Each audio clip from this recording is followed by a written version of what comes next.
called Paradise Camp because Mark Richt called it that, because he said he was coming home to South Florida and this is paradise, and why don't you want to work and live and play football in paradise and everything. So it was just a front to back, top to bottom branding kind of a thing. He always said that.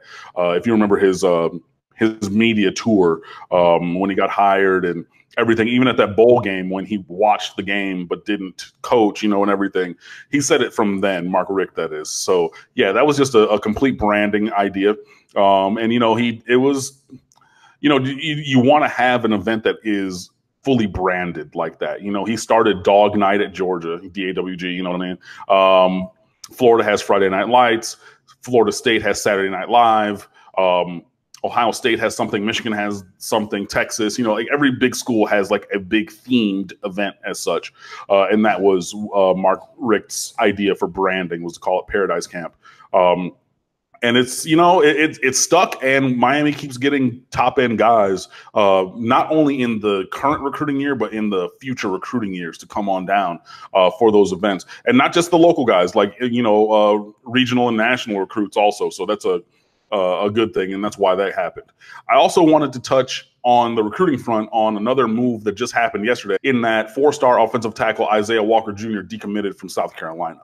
And that was a thing that had been coming for a long time. I know that he had said, when asked by a South Carolina blogger if he was going to decommit, he obviously told that blogger no. But I mean, that had been in the works for a long time. And it was pretty well known in the recruiting world that Isaiah Walker Jr. was not going to probably end up at South Carolina. So he waited until the opening and dropped his iOS press release for his decommitment yesterday. He said in an interview with my former colleague, Stephen Adams at Canes Insight, who was at the opening, he said that, you know, he did not tell South Carolina that, but, you know, when you have people close to the recruitment and pretty much everybody knew that, you know, it's a thing that they probably should have known. And the South Carolina coaches were texting him because they found out when everybody else found out. And he said, oh, yeah, they were like, call us, Muschamp, the head coach, and the offensive line coach. Hey, call me. And he was like, nah, I didn't call him. Like, I didn't need to. Like, I was going to decommit, and I had my mind made up about that for a while. So when the player himself says that he had his mind made up for a while, that validates, you know, the sources that everybody has who are telling, you know, them that kind of a thing. Now, moving forward, I believe this is going to be a Florida and Miami battle on the recruiting trail. I don't think Isaiah Walker Jr. is simply just not going to go to South Carolina. I'm sorry to inform Gamecock fans of that, but he's not, and he never was.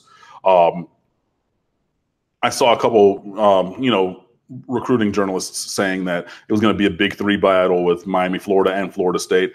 I don't see any conceivable way on God's green earth that he's going to go to Florida State. I just don't. They're not recruiting on that level, on the offensive line, I should say. And I just don't think it's feasible. So it's really going to come down to Miami and Florida. And, you know, hopefully Manny Diaz has a different playbook, because the offensive line battles that were Miami versus Florida last year invariably all went to Florida. And, you know, when you add in a tight end in Keon Zipper and a defensive end in Summerall, and wasn't there, I think there was a defensive back early in the cycle who flipped over there as well. So yeah, those direct head-to-head battles have not been, at least in the last cycle, not been good for Miami versus Florida. So obviously there's work to be done for any school that's going to get Isaiah Walker Jr. We've talked about him many times here, but he is officially decommitted and on, just ready to go through his recruitment. So, you know, he spoke highly of Miami and Butch Berry, how he went down for an unofficial visit, not for Paradise Camp the week before, and then was able to get one-on-one coaching by Butch Berry. And, you know, Butch Berry was an assistant offensive line coach in the NFL for 5 years. So obviously for a player like Isaiah Walker Jr. who wants to get to the NFL, working with somebody of that caliber is an impressive kind of a thing. So he did mention Butch Berry by name. So I know that Miami is in a good place, not necessarily in the best place, not saying he's going to commit and sign tomorrow, but there is work to be done. But Miami is definitely in the game with Isaiah Walker Jr. and he is now a free agent, as it were, in the recruiting world. We have 113 on the line. Miami Hurricanes live here at Mark Rogers TV, the voice of college football, 8 o'clock every Wednesday night, 8 o'clock Eastern time. With we've had a number of Miami contributors, but of course, front and center is our guy Cam Underwood from State of the U. We've had on we had John Michaels on and Kevin Fielder last week. Nice. John and Alonzo came on, and they had a friendly battle. I don't remember what they were arguing about, but it was quite the scene, as you can imagine, getting those two riled up. I had to basically just shout and shove them off the air at the end because they would have gone on for hours. Oh, yeah. It was a sight to behold. All right. Want to let everyone know that you can help support the channel by grabbing the Amazon link in the description section below. Just do your regular Amazon shopping. Grab that link. Why not? It's the same shopping experience, but you can help out the channel by doing that.